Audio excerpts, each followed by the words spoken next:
모든 것을 내가 마음에 두고 이 모든 것을 살펴본즉 의인들이나 지혜자들이나 그들의 행위나 모두 다 하나님의 손안에 있으니 사랑을 받을는지 미움을 받을는지 사람이 알지 못하는 것은 모두 그들의 미래의 일들임이니라. 우리 성가대에 은혜로운 찬양 감사를 드립니다. 이제 일상이 회복되고 있고 우리 예배도 회복되고 또 하나님과 우리 사이의 영적인 관계도 회복되어지는 그런 축복이 있기를 간절히 바랍니다. 우리 옆에 있는 성도들 바라보면서 희망이 있습니다. 우리 인사합니다. 희망이 있습니다. 할렐루야.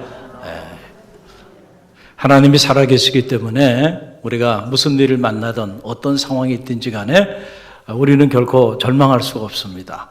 하나님이 함께 하시니까 우리는 언제나 희망이 있는 줄 믿습니다. 오늘 하나님의 손이라고 하는 영적 주제를 가지고 잠시 말씀을 나누기를 원합니다. 르네상스의 미켈란젤로 이후에 조각의 역사를 바꾼 가장 위대한 예술가, 바로 프랑스가 낳은 오게스트 로댕이라고 하는 인물이죠. 로댕의 작품 중에 우리가 잘 아는 작품, 생각하는 사람이라고 하는 작품 우리가 잘 알고 있는데 그거 외에도 지옥의 문, 단테의 신곡을 주제로 영감을 받아서 그렇게 만든 그런 작품도 있어요. 그 작품 보면 참 많은 것들을 깨닫게 됩니다. 어떤 사람들이 지옥에 들어가게 되는지, 지옥문 앞에서 우리는 어떤 결단을 해야 하는지 여러 가지 많은 생각들을 갖게 하는데, 특별히 그가 만든 작품 중에 이 신의 손이라고 하는 작품이 있어요. 참 어떻게 이렇게 작은 그 조각 작품을 통해서 하나님의 창조의 비밀을 이렇게 드러낼 수 있었을까? 참 놀라움을 금하지 않을 수가 없는데, 이 로댕은 하나님이 창조하신 이 인간을 조각의 영역에서 다시 재창조한 그런 또 하나의 신의 손으로 불리우는 그런 인물 중에 하나예요. 손이라고 하는 거, 특별히 하나님의 손은 창조의 도구이자 오늘 우리를 향해서 행하시는 하나님의 이 절대 주권, 그 주권을 상징하는 가장 숭고하고 가장 거룩한 그런 상징적인 지체가 되는 것이죠. 여러분 성경에 보면 그래서 기독교 경전 안에는 이 손에 관한 말씀들이 많이 나와요. 오른손으로 우리를 붙잡아 달라고, 오른손으로 우리를 구원해 달라고, 이런 놀라운 기록들이 많이 나오는데 특별히 오늘 이 전도서 9장 안에도 보게 되면 이 신의 손, 하나님의 손에 관한 기록이 나오고 있는 걸 보게 됩니다. 1절 말씀이죠. 저와 여러분의 이 말씀 다시 한 음성으로 함께 봉독하며 나갑니다. 함께 봉독합니다. 이 모든 것을 내가 마음에 두고 이 모든 것을 살펴본즉 의인들이나 지혜자들이나 그들의 행위나 모두 다 하나님의 손안에 있으니 사랑을 받을는지 미움을 받을는지 사람이 알지 못하는 것은 모두 그들의 미래의 일들임이니라. 아멘. 참 짧은 이 한 절의 말씀 안에 어떻게 하나님의 이 절대 주권을 이렇게 놀랍게 표현할 수 있을까? 참 하나님의 말씀을 묵상할 때마다 우리가 감동이 되고 또 감탄을 금하지 않을 수 없는 그러한 이유를 우리가 말씀을 묵상할 때마다 경험하게 돼요. 정말 하나님의 말씀은 참 신비롭고 하나님의 말씀은 인간의 이성의 영역을 넘어서는 그런 놀라운 영역에 자리하고 있구나라고 하는 것을 깨닫게 되죠.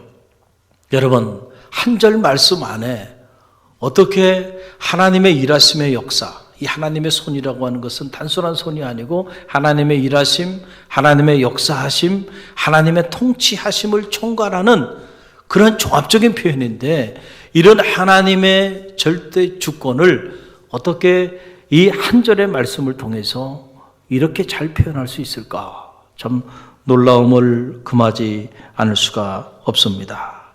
여러분, 우리나라는 지금도 가만히 보면은 이렇게 민간 신앙에 많이 이렇게 천착해 있는 것을 보게 돼요. 지금도 보면 여러분들 이렇게 이사하시고 하실 때 뭐 없는 날 이사하십니까? 손 없는 날 이사하잖아요. 그래서 손 없는 날 이사하려고 그러면요, 이삿짐 센터에서요, 평소보다 더 많이 여러분들에게 비용을 지불하라고 합니다. 왜냐하면 그때 스케줄들이 많아요. 그날이 9일, 10일, 19일, 20일, 30일, 이게 다 손 없는 날들이에요. 그래서 지금도 이 손 없는 날 이렇게 이사를 하는데, 여러분, 이 손 없는 날이 무슨 날입니까? 손이라고 하는 게 뭐예요? 우리 민간 신앙에는 어떤 신앙이 있냐면, 동서남북을 돌아다니면서 사람의 행위를 방해해서 사람으로 하여금 불행하게 만드는 그러한 귀신이 있다고 믿은 거예요. 그렇죠? 그래서 동서남북을 돌아다니면서 그 귀신이 사람들이 행복한 삶을 살기 위해서 몸부림치며 나가는데 거기에 태클을 거는 거예요. 그래서 자꾸 불행한 삶으로 끌어내리는 그런 귀신, 그 귀신을 지칭해서 손이라고 말한 거예요. 그런데 제가 말한 이 9일, 10일, 19일, 20일, 30일은 손이 없는 날이다. 이건 무슨 말이냐면 그 귀신이 하늘로 올라간 날이다. 이렇게 믿는 겁니다. 그래서 그날 이사를 해도 그날 이사를 하고 먼 길을 가더라도 그날을 잡아서 이사를 하는 참 묻지 못할 해프닝이 우리 가운데 지금도 일어나고 있다니까요. 이런 민간 신앙에 자리하고 있으면서. 여러분, 손이 없는 날이 여러분의 운명을 결정하는 게 아니고요. 하나님의 손이 여러분의 운명을 결정한다는 사실을 믿으시길 바랍니다. 이게 기독교 신앙이죠. 우리가 아직 믿음의 길을 걸어가면서도 아직도 손이 없는 날을 택해서 여러분들이 살아가고 있다고 한다면 여러분은 얼마나 이게 안타까운 일이겠는가라고 하는 사실이에요. 인간의 생사화복을 주관하시고 인간의 이 미래의 모든 일들을 주관하시는 분이 하나님이시고 그 모든 것이 이 전도서 9장 1절 안에는 하나님의 손에 있다는 거예요. 하나님의 손에 달려있다. 세상에는 의인도 많고 지혜자도 많다. 그런데 의인이라고 해서 자신의 인생의 미래를 알 수 있는가? 전도서 9장 1절은 알 수 없다는 거예요. 세상에 현자들도 많아요. 지혜로운 사람들도 많아요. 그러나 그 지혜로운 사람들이 자신의 미래를 알 수 있겠는가? 알 수 없다는 거예요. 왜냐하면 그 모든 것들은 누구의 손에 달려있다는 거예요? 하나님의 손에 달려있다. 이게 전도서 9장 1절의 선언입니다. 여러분, 우리는 너나 할 것 없이 미래에 대한 관심을 많이 갖고 있어요. 그러나 그 미래가 여러분의 손에 궁극적으로 달려있는 게 아니고요. 하나님의 손에 달려있다는 거예요. 그래서 한나는 이 하나님의 손을 그가 사랑하는 아들 사무엘을 낳고 하나님 앞에 기도하면서 이렇게 표현한 거예요. 하나님이야말로 우리를 죽이기도 하시고 살리기도 하시는 분. 하나님은 우리를 저 수월 지옥에도 내리게 하시기도 하시지만 그 수월에서 건져주기도 하시는 분. 하나님은 우리를 높이기도 하시지만 낮추기도 하시는 분. 부하게도 하시지만 가난하게도 하시는 분. 그 절대 주권이 하나님 손에 달려 있음을 한나가 고백했잖아요. 여러분, 우연히 한나가 이스라엘 최고의 위대한 사사 사무엘의 어머니가 된 게 아니에요. 이런 믿음, 하나님의 손에 대한, 하나님의 절대 주권에 대한 이런 믿음을 가지고 있었던 여인이었기 때문에 그가 사무엘 같은 위대한 사사의 어머니가 됐고, 사무엘 같은 위대한 인물이 우연히 만들어진 것이 아니고 사무엘이 태어나기 전부터 한나는 이 믿음을 가지고 자녀를 위해 기도했던 어머니잖아요. 그 기도에서 낳은 아들이 사무엘이죠. 할렐루야. 그러니 어떻게 그 아들이 하나님과 사람 앞에 존귀하게 쓰임받는 인물이 되지 않을 수 있었겠는가. 전도서는 솔로몬의 최고의 인생론으로 그렇게 불리우는 말씀이죠. 그래서 우리가 지혜자로, 그리고 인생의 모든 부귀와 영화를 다 누렸던 그 솔로몬이 과연 인생에 대하여 어떻게 정의하고 있고 인생에 대하여 어떻게 말하고 있는지를 알고 싶으면 전도서를 보라는 거예요. 전도서를 읽어보면 오늘 해 아래 살아가는 인생들의 삶의 모습이 어떠하고, 그리고 해 아래 살아가는 인생들의 삶의 자리 속에서 정말 헛되고 헛된 일들이 무엇이고, 그리고 정말로 의미 있고 가치 있는 일이 무엇인가를 우리가 전도서를 통해서 발견하게 됩니다. 이게 전도서가 주는 축복이죠. 이 전도서 오늘 9장 1절 말씀에서 미래의 일은 아무도 알 수 없다 라고 하는 거예요. 의인들도 지혜자들도 그들이 행하는 모든 일들로 인하여 그들의 미래가 어떻게 될지 알 수 없다. 그들조차도 알 수 없다. 왜냐하면 그 모든 것들은 하나님 손 안에 있기 때문에 그렇다라고 하는 선언을 하고 있는 걸 보게 돼요. 우리는 다 미래에 대한 관심이 많아요. 내 인생의 미래는 어떻게 전개될까? 그렇죠? 또 사업을 하는 사람들은 우리 사업체 미래는 어떻게 될까? 그리고 자녀가 있는 이들은 자녀를 끔찍이 사랑하니까 우리 자녀들의 미래는 어떻게 될까? 관심이 있어요. 궁금해요. 그런데 우리가 미래에 대해서 관심을 가지면 가질수록 우리 마음에는 근심과 걱정과 염려와 불안이 몰려와요. 왜냐하면 그 미래의 일은 우리가 알지 못하는 영역이기 때문에. 그런데 그 일에 대해서 여러분들이 자꾸 관심을 갖기 시작하면 구름대처럼 밀려오는 불안과 염려와 두려움과 근심과 걱정이 자리할 수밖에 없다. 그래서 세계적인 미래학자들이 미래에 관한 많은 연구들을 하고 미래 보고서를 제출하지만은 결론은 뭐냐면 미래는 알 수 없다는 거예요. 그래서 불확실성의 시대라고 하는 말이 자리하게 된 거죠. 만약에 미래를 확실히 알 수 있었다고 한다면 2년 반 전에 이 코로나 팬데믹을 예언했어야 하고 그 예언을 그런 팬데믹이 일어날 것을 내다보고 미시 경제가 됐던 거시 경제가 됐던 국가의 중장기 계획들을 세웠을 거 아닙니까? 그러나 누구도 전 세계가 A 바이러스, 하나의 바이러스에 의해서 이렇게 비참하게 무너져 내릴지 아무도 알지 못했다는 거예요. 할 수 없죠. 하나님의 말씀인 성서가 우리 가운데 계시해 준 이 말씀이 진리이기 때문에 아무도 알지 못한다 그랬잖아요.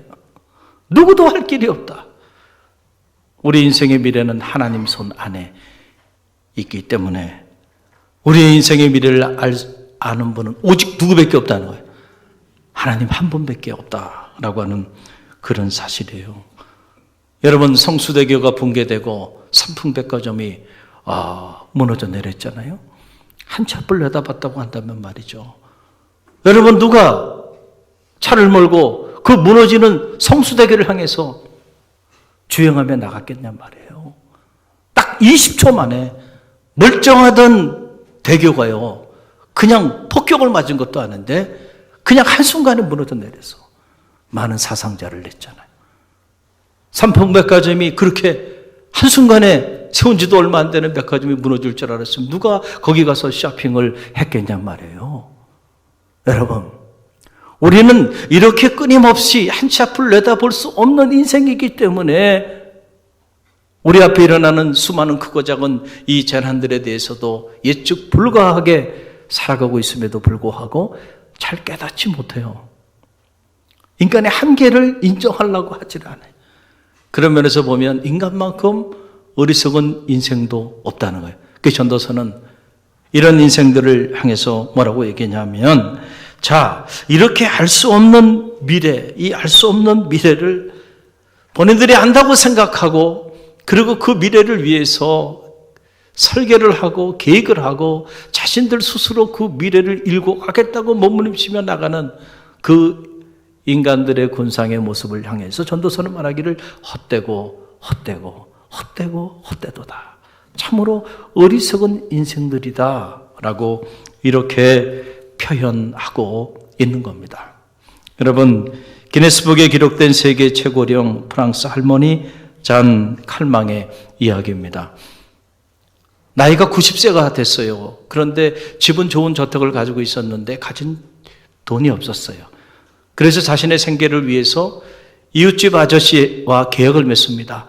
이웃집 아저씨 나이가 그 당시 47살이었어요. 제가 이제 90인데 살 날도 얼마 안 남았는데 당신이 저에게 매달 한 2,500프랑 정도를 나에게 주면은, 그러면은 내가 죽은 다음에 이 저택을 당신에게 주겠다. 그러니까 여러분 같으면은 계약하겠어요, 안 하겠어요?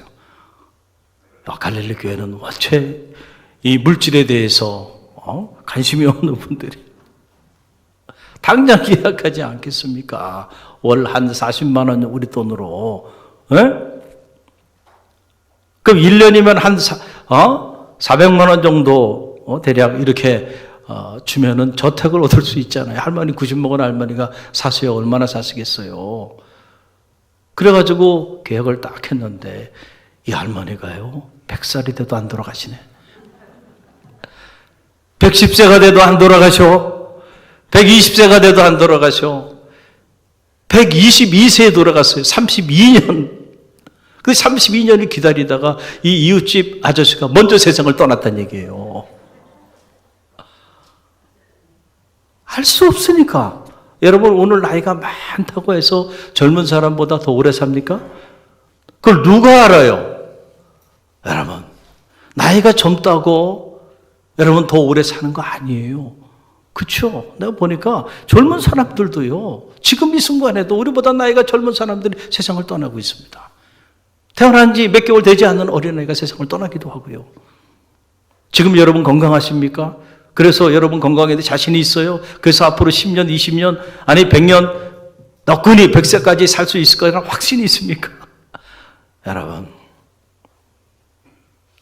지금 몸이 건강하다고요. 지금 몸이 약한 사람보다 더 오래 산다는 보장도 없어요. 그렇죠. 건강해. 그도 운동하다 쓰러져서 세상을 떠나는 이들도 있고요. 지금 몸이 아파서 골골대시는데 저분이 병원에서 이렇게 진찰 받으면서 보니까 그분이 또 오래 사시네? 알 수가 없는 거예요. 한 치 앞을 내다볼 수 없다. 그래서 우리는 소중한 나 자신의 인생의 길이조차도 내가 알지 못하는데 내가 뭘 알겠어요? 나 외에 다른 사람에 대하여 운명, 나 외에 다른 공동체, 미래, 국가의 미래, 인류의 미래, 이건 말할 필요가 없죠. 자기 자신의 미래도 모르는 사람들이 어떻게 그것을 알 수 있겠는가라고 하는 그런 이야기입니다. 우리의 미래는 누구의 손에 달려있다고요? 하나님의 손에 달려있습니다. 여러분의 믿음이 여기서부터 출발하게 되기를 간절히 바랍니다. 성 어거스틴은 그 유명한 Confession이라고 고백록이라고 하는 유명한 책을 통해서 인간의 시간과 하나님의 시간을 둘로 나누는 거예요. 자, 하나님의 시간은 모든 시간 속에 하나님은 현존하시기 때문에 하나님의 시간은 영원한 현재로 자리해요. 그런데 우리의 시간은 셋으로 나눠지죠. 과거가 있고 현재가 있고 미래가 있어요. 여러분의 과거가 있죠. 과거가 있단 말이에요. 그런데 그 과거는 지나가 버렸어. 사실 엄밀히 말씀드리면 그 지나간 과거는 지금 여러분의 시간은 아니에요. 여러분의 메모리, 기억 속에 있을 뿐이지 지나가 버린 거야. 만약에 여러분의 그 과거가 여러분의 시간이라면 지금 과거를 여러분의 시간으로 여러분이 환원시킬 수 있어야 되는데 지나가 버린 과거는 다시 환원시킬 수가 없다니까요. 그 미래는 뭡니까? 여러분이 10년 후, 20년 후, 30년 후, 또 여러분의 자녀들에 대해서도 앞으로 우리 자녀가 20년, 30년 후에 이렇게 살 거라고 하는 기대를 가지고 사는데 미래라고 하는 시간은 사실은 우리의 expectation, 기대 속에 있을 뿐이지 실제로 우리의 시간은 아니에요. 우리가 기대하는 거야. 나는 앞으로 30년은 더 건강하게 살 거야 라고 하는 기대. 여러분들 중에 어떤 이들 요즘은 이제 120살을 사는 그런 세대라 그러는데 내가 100세는 내가 건강하게 병원 신세 지지 않고 살 거야 라고 하는 기대가 여러분에게 있을 뿐이에요. 여러분의 자녀가 여러분보다 더 오래 살 거라고 하는 기대, 그 기대대로 될 줄로 믿습니다. 또 그 기대대로 돼야죠. 그것만큼 그 기대대로 되지 않는 일만큼 여러분 가슴 아픈 일이 어디 있겠어요? 그러나 우리의 기대 속에 있을 뿐이에요. 어떤 경우 사랑하는 자녀들도 우리보다 먼저 세상을 떠나기도 해요. 그래서 남아있는 인생이 사는 것 같지 않은 세월들을 보내는 이들도 우리 주변에 허다합니다. 기대 속에 있을 뿐입니다. 보장된 시간이 아니다. 그 미래가. 10년은 고사하고 단지 내일이라는 시간조차도 엄밀한 의미로 말하면 나의 시간이 아니에요. 나의 시간으로 100% 보장된 시간이 아니에요. 오늘 밤에 무슨 일이 일어날지 알지 못한다. 우리는 그저 일각의 순간을 사는 거고 이 일각의 순간조차도 붙잡지 못하고 오늘 지금 이 일각의 순간이 나의 시간임과 동시에 다시 돌이킬 수 없는 과거로 지나가 버리는. 인간은 이렇게 시간적으로 보면 이렇게 연약한 존재예요. 그러나 하나님은 모든 시간 속에 현재로 현존하시는 분이에요. 과거에도 과거 일의 현재, 현재 일의 현재, 미래 일의 현재, 알파와 오메가가 되시고 모든 시간의 현재로 현존하시는 하나님, 그 하나님 앞에 인간의 이 시간이라고 하는 것은 그 다윗이 마치 없는 것과 같다. 이 땅의 일생이라는 거 한 뼘 길이만 한데 마치 없는 것과 같다. 그림자처럼 지나가고 만다. 여러분, 그런 인생이 하나님 손, 그 하나님 손 앞에 우리가 자리하고 있는데 그 하나님의 손을 부정하며 스스로 하나님의 손이 되고자 한다고 한다면 여러분, 그거만큼 허망하고 어리석은 일이 어디 있겠는가라고 하는 그런 사실이에요. 여러분, 소크라테스의 변명이라고 하는 책에 보면 이런 이야기가 나와요. 소크라테스의 친구 중에 가장 친한 절친이 신탁을 받습니다. 하나님으로부터 계시를 받는데 어떤 계시를 받냐면 하나님이 그렇게 말을 하는 거예요. 야, 내가 보니까 소크라테스, 정말 내 친구 소크라테스가 가장 이 세상에서 현자인 것 같아. 하나님이 그런 신탁을 주셨어요. 그러게 친구가 와서 소크라테스에게 말하는 거예요. 야, 하나님은 네가 세상에서 가장 현자래. 가장 지혜로운 사람이래. 근데 그 얘기를 들었는데 소크라테스가 자기 자신을 생각해 보니까 자기는 절대 현자가 아니야. 자기는 그렇게 지혜로운 사람이 아닌 거예요. 그런데 궁금하거든요. 그런데 하나님이 그런 거짓말을 했나? 그랬을 리는 없고. 그러나 하나님께서 내가 가장 지혜로운 자라고 말씀을 하셨으니까 이 문제를 좀, 이 수수께끼를 좀 풀어보고 싶다. 그래가지고 소크라테스가 길을 떠납니다. 그 세상에 현자라고 불리우는 이들, 유명한 석학들을 찾아가기 시작해요. 그래서 한 유명한 정치인을 찾아갔어요. 그와 대화를 나눠보니까 자신과 같은 공통점 하나 그리고 차이점 하나를 발견한 거예요. 그거 바로 뭐냐면 세상에서 가장 존귀하고 선한 일이 무엇인가 논의를 해보니까 그 사람도 모르고 자기도 모르더라는 거예요. 이게 공통점이었다는 거예요. 그런데 차이점은 뭐냐면 그 정치가는 자신이 모르면서도 안다고 생각하고 모르면서도 안다고 말을 하더라는 거예요. 그런데 자기는 정말 모르기 때문에 모른다고 말을 했고 정말로 모르기 때문에 모른다고 생각했다. 그게 그 사람과 자기의 차이라는 걸 알게 된 거예요. 그리고 또 길을 떠나서 유명한 철학자를 만나고 예술가를 만나서 대화를 나눠보니까 다 똑같다는 거야. 공통점은 정말로 세상에서 귀하고 선한 것이 무엇인지를 다 몰랐다는 거예요. 그런데 정말로 차이가 난 것은 바로 뭐냐면 그 사람들은 모르면서도 안다고 생각하고 모르면서도 안다고 말을 하며 살더라는 거예요. 그런데 자기는 정말로 모르기 때문에 모른다고 생각했고 모르는 거를 모른다고 말을 했을 뿐이라는 거예요. 그때야 소크라테스가 깨달은 거예요. 아, 왜 하나님이 자신이 다른 사람들보다 세상에서 현자라고 말했는가? 깨달음이 온 거예요. 그래서 그가 이렇게 기록을 합니다. 진정한 현자는 하나님뿐이며 인간에게 허용된 지혜는 보잘것없는 것으로 이 무지를 자각하는 것이야말로 최대의 지혜이다. 뭐가 최대의 지혜라고요? 무지를 자각하는 거. 내가 모른다고 하는 그 사실을 자각하는 것이야말로 최고의 지혜다는 거예요. 내가 현자가 된 것은 많은 것을 알아서 현자가 된 게 아니고 내가 현자가 된 것은 많은 것을 내가 정말로 모르고 있다는 사실, 이 사실을 자각한 이 일 때문에 내가 현자가 되었구나 라는 걸 알게 됐다는 거예요. 사랑하는 갈릴리 교회 성도 여러분, 여러분 모두가 믿음 안에서 현자가 되시길 바랍니다. 무지를 자각하는 거. 이게 지혜 중에 최고의 지혜다라고 하는 거예요. 우리가 정말로 우리의 삶에서 하나님의 손을 인정할 수 있다고 한다면은, 그렇다고 한다면요, 우리 삶에는 많은 변화가 나타나지 않을 수가 없어요. 여러분 그렇지 않겠어요? 여러분의 운명도, 여러분의 사랑하는 자녀들의 운명도 하나님의 손에 달려있고, 우리는 우리 일생의 미래에 대해서 아무것도 아는 것이 없다라고 하는 이 사실을 정말로 여러분이 인정한다면 우리 삶엔 변화가 나타나지 않을 수가 없어요. 사람과 사람 사이의 관계도 참 소중해요. 관시라고 그러죠. 중국 사람들은 이 관계를 통해서 무슨 일들을 다 처리해 나간다. 그래서 인간관계라는 게 중요해요.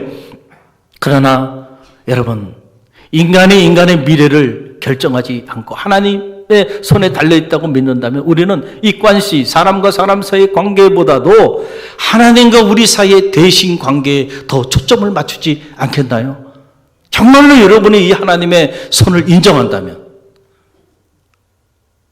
여러분의 일생이 하나님의 손에 달려있다, 정말로 여러분이 그렇게 믿는다면, 여러분의 그 소중한 자녀들의 미래가 하나님의 손에 달려있다라고 정말로 그렇게 믿는다고 한다면 어떻게 하나님과의 관계를 소홀히 할 수 있겠는가라고 하는 사실이에요. 그 하나님과의 대신 관계, 이 대신 관계를 우리가 잘 맺기 위하여 우리 시간과 물질과 에너지를 쓰지 않겠는가라고 하는 사실이에요.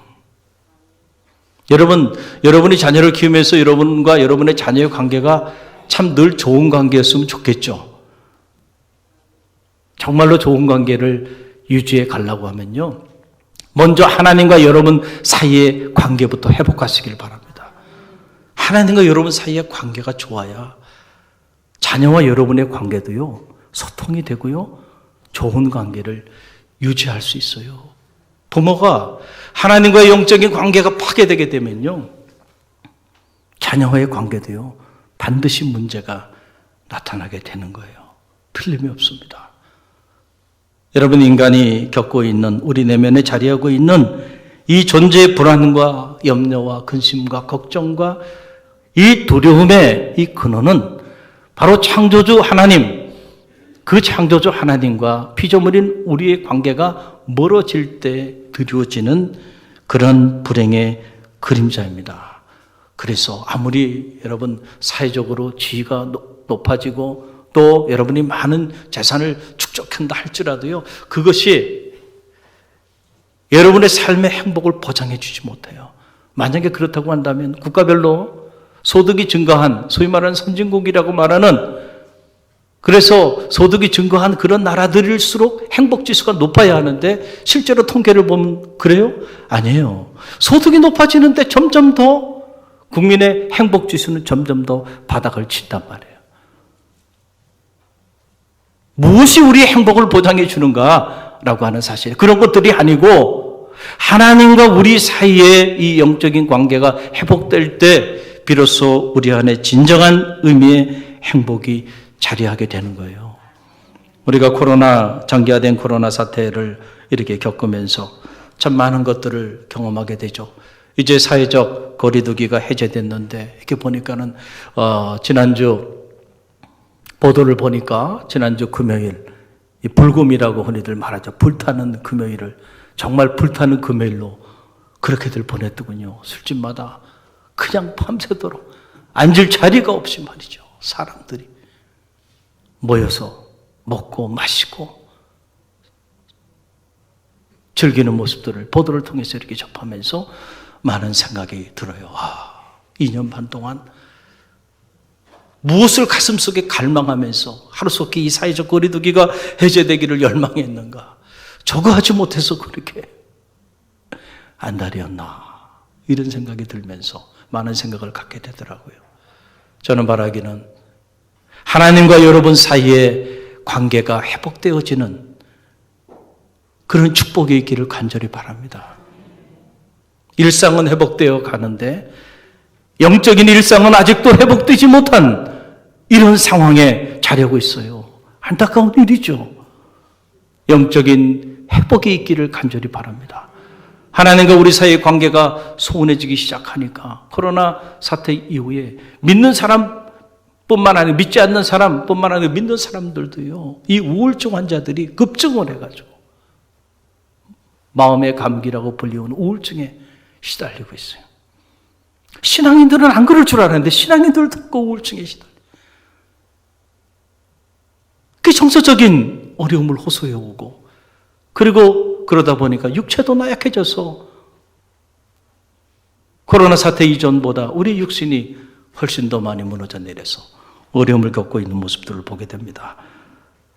무엇이 회복되어야 될까? 일상도 회복되어야 되지만 그것보다 더 급선무는 하나님과 우리 사이의 영적인 관계가 회복되어야 될 줄로 믿습니다. 그래서 주님께서 포도나무와 가지의 비유를 통해서 이런 말씀하셨잖아요. 내 안에 거하라, 내 안에 거하라. 나도 너희 안에 거하리라. 내가 이것을 너희에게 이르면 내 기쁨이 너희 안에 있어 너희 기쁨을 충만하게 하려 하심이라. 우리가 주님 안에 거할 때 주님이 우리에게 주는 최고의 선물은 다른 게 아니에요. 기쁨입니다. 세상이 줄 수 없는 기쁨이죠. 그래서 감리교회 창시자 존 웨슬리는 18세기 그 암울했던 또 다른 피해 혁명을 요구했던 영국 사회를 피 한 방울 흘리지 않고 그가 감리교 운동을 통하여 한 세대를 바꾸고 전 세계의 감리교 운동을 전개하게 되는데, 그때 그가 가장 중요한 영적 가치로 삼은 것이 바로 뭐냐면 성화입니다. sanctification이라는 거예요. inner holiness, outer holiness. 내적인 거룩함을 통하여 외적인 거룩함을 이루고, 이 거룩함을 통하여 하나님이 오늘 우리에게 주신 최고의 선물, 행복한 삶을 살게 하고자 몸부림쳤던 영적인 운동이 바로 18세기 감리교 운동이에요. 그래서 웨슬리가 외쳤던 구호가 바로 뭐냐면은 Holiness is happiness. 거룩이 행복입니다. 한번 따라해 보세요. 거룩이 행복입니다. 여러분 정말로 그렇게 믿습니까? 정말 거룩의 행복인지를 정말로 그렇게 믿는다면 우리가 행복한 삶을 살기 위해 몸부림치는 거 아니에요? 그런데 거룩한 삶에 가로쳐버리고 행복한 삶을 살기 위해 몸부림친다면 전도서가 말하는 것처럼 정말 헛되고 헛된 일이 되고, 그거야말로 참 어리석은 인생이 아닐 수가 없는 거죠. 그래서 복음주의 계통의 최고의 석학으로 불리우는 웨인 구르뎀이라고 하는 조직신학자가 있어요. 그가 그의 조직신학 책에서 하나님이 어떤 분이신가 라고 하는 정의를 해요. 하나님에 대한 존재의 속성들에 대해 쭉 열거하면서 하나님은 완전하신 분, 하나님은 선하신 분, 하나님은 의로우신 분, 하나님은 사랑이신 분, 하나님에 대한 얘기들을 쭉 하면서 가장 첫 번째 그가 하나님에 대한 정의를 내려요. 하나님은 행복하신 이다는 거예요. 그게 하나님의 존재의 속성이다는 거예요. 그래서 이 디모데전서 6장 15절 말씀 보게 되면 하나님은 복되시고 유일하신 주권자가 되시며, 이 한글 번역은 이렇게 되어 있어요. 이 복이라고 하는 이 말이 율로게토스라고 하는 말을 헬라어로 복으로 보통 번역하는데, 여기는 율로게토스라는 말이 아니고 마카리우스라는 말이에요. 이 마카리우스라는 말은 행복이라는 뜻이거든요. 그러니까 하나님은 행복하시고 유일하신 주권자가 되신다라고 하는 말이죠. 번역이 잘못된 거죠. 제가 예수의 행복론, 행복에 이르는 길을 통해서도 마음이 가난한 자는 복이 있나니, 이 복은 율로케토스가 아니고 마카리우스, 행복이라는 단어예요. 그러니까 마음이 가난한 자는 행복하다. 왜냐하면 저가 하나님의 나라를 볼 것이며, 행복에 이르는 8가지 길을 예수님이 말씀해 주셨는데, 우리가 이 번역을 잘못하다 보니까 자꾸 아직도 복이라고 하는 게 어떤 세속적인 물질적인 축복, 그리고 세상에서 여러분들이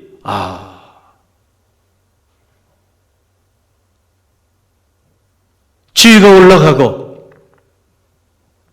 세상 사람들이 여러분들을 바라보면서 부러워하는 그러한 권세와 명예를 갖는 것이, 그것이 복인 줄 알아요. 기독교의 복음이 주는 복은요, 그런 복이 아니에요. 행복임을 믿으시길 바랍니다. 그런데 우리는 말이에요, 이 복음의 본질을 놓치다 보니까 복음을 가지고 있으면서도 행복하게 사는 사람들을 보기가 어려워. 왜냐하면 이 복음의 본질을 잃어버렸기 때문에. 여러분, 가난해도 행복해야 합니다. 주님이 여러분 안에 거하고 여러분이 주님 안에 거하게 된다면 가난해도 행복해야 되고요. 병들었어도 행복해야 돼요. 그러니까 사도 바울이 감옥에 갇혔지만은 감옥 속에서도 행복했잖아요. 빌립보서 같은 기쁨의 서신이 감옥에서 여러분 기록된 거 아닙니까? 이게 복음의 능력입니다. 잃었던 복음의 능력을 회복하는 성도들이 되시길 간절히 바랍니다. 그 사람의 영성이 얼마나 깊은지는 그 사람이 얼마나 존재 행복을 누리고 살아가는지를 보면 알아요. 그러면 아는 거예요. 야, 저 사람 얼굴만 봐도 행복의 기운이 막 느껴지네. 영성 지수가 높은 사람이에요. 아무리 뭐 겉으로 뭐 이런 모양 저런 모양 해봐야 여러분 행복하지 못하면요 그 사람의 영적인 생활은 더 이상 볼 필요가 없다는 거예요. 왜냐하면 하나님의 행복이시기 때문에 그 행복이신 하나님 안에 인가 그 하나님 안에 거하게 되면 우리는 존재의 행복을 누구나 다 누리며 살게 된다. 할렐루야. 그래서 감독의 창시자 존 웨슬리는 사랑에 관하여 라고 하는 그의 설교에서 이렇게 말했어요. 참된 행복은 하나님 안에 있습니다. 하나님이 모든 참되고 영원한 행복의 유일한 원천이시기 때문입니다. 그러므로 모든 피조물이 추구해야 되는 최선의 목적은 하나님 안에서의 행복입니다. 할렐루야. 하나님 안에서 이 행복을 마음껏 누리고 또 이 행복을 마음껏 나누는 그런 우리 갈릴리교회 성도들이 되시기를 간절히 바랍니다. 지금까지의 우리의 삶도, 현재 우리의 삶도, 앞으로의 우리의 삶도 하나님 손 안에 있음을 기억하고요.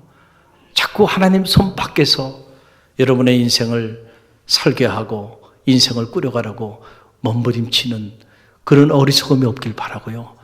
하나님 안에서 여러분의 미래를 설계하십시오. 하나님 안에서 여러분의 미래를 꿈꾸고 그 미래를 위하여 몸부림치며 나아가 보세요. 그러면은 미래를 향한 그 여정길도 행복할 거고요.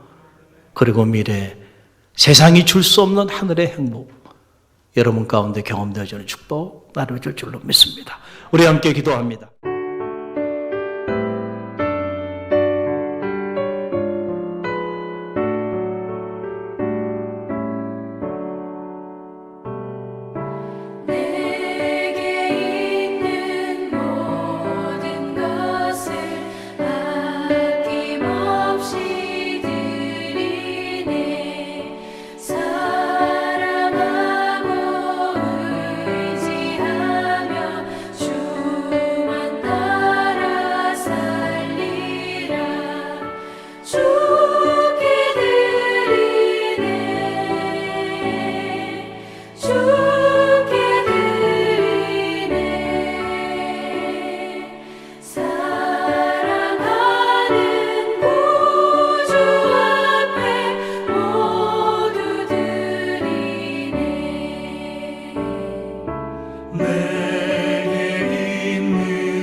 지금은 우리 주 예수 그리스도의 은혜와 하나님 아버지의 만극하신 사랑하심과 성령의 감화 감동 다통하심이 우리의 모든 인생의 미래가 하나님의 손에 달려 있음을 깨달아 오늘도 겸손히 하나님을 의지하며 그분과의 영적인 대신 관계를 더 깊이 더 넓게 견고히 하기를 믿음 안에 결단하며 세상을 향해 나가는 주의 백성들 머리 위와 저들의 가정과 자녀, 삶의 자리 위에 그리고 다음 세대 사역을 위하여 늘 소리 없이 헌신하는 우리 사랑하는 교회학교 선생님들 모리부여와 이 위기의 때에도 끊임없이 복음의 역사를 이어나가는 갈릴리 교회와 오늘 우리가 품어야 하는 이 지역과 이 민족과 세계 열방 위에 지금부터 영원까지 함께 하시기를 간절히 축원하옵나이다. 아멘.